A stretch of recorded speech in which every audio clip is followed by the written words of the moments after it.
എന്താ ഭട്ടതിരിപ്പാട് അവസാനം പറഞ്ഞത്? 99 ദശകം എഴുതി കഴിഞ്ഞു അല്ലേ, ഈ ഭാഗത്തുള്ളതല്ലേ.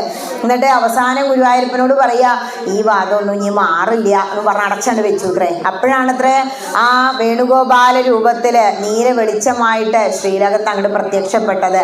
അപ്പോഴാണ് അവസാനത്തെ ദശകം എന്ത് എഴുതിയത്? അഗ്രേ പശ്യാമി എന്നും പറഞ്ഞ അവസാനം എന്താ പറഞ്ഞത്? സ്ഫീതം ലീലാവതാരേരിതമിഹ ഗുരുതാമായുരാരോഗ്യ സൗഖ്യം.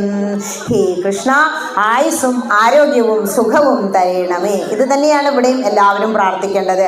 അല്ലാതെ നമുക്കൊന്നും ചോദിച്ചിട്ട് വേണ്ട. ഭഗവതി സർവന്തര്യാമിയാ, നമ്മുടെ എല്ലാ വിഷമങ്ങളും അവിടെ അറിയാം. ഇവിടെ വന്നിട്ട് നാമജപം മാത്രമേ വേണ്ടൂ. എന്തേ വേണ്ടൂ? ആയുസ് ഉണ്ടായിരിക്കുക. എന്തിനാ? ഈ ശരീരത്തിലിരുന്ന് ഇങ്ങനെ ജപിക്കുക, ധ്യാനിക്കുക, ഗ്രന്ഥങ്ങൾ വായിക്കുക, പ്രഭാഷണങ്ങൾ കേൾക്കുക, ഇവിടെ വന്നിട്ട് ദേവരെ അങ്ങനെ തൊഴുക. അതൊരു ഭാഗ്യല്ലേ. അടുത്ത വർഷവും നടന്ന് ഇവിടെ വരാൻ കഴിയുക. അതിന് ആയുസ്.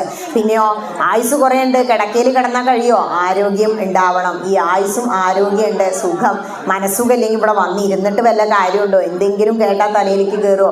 ഇത് മൂന്നും തരയണമേ.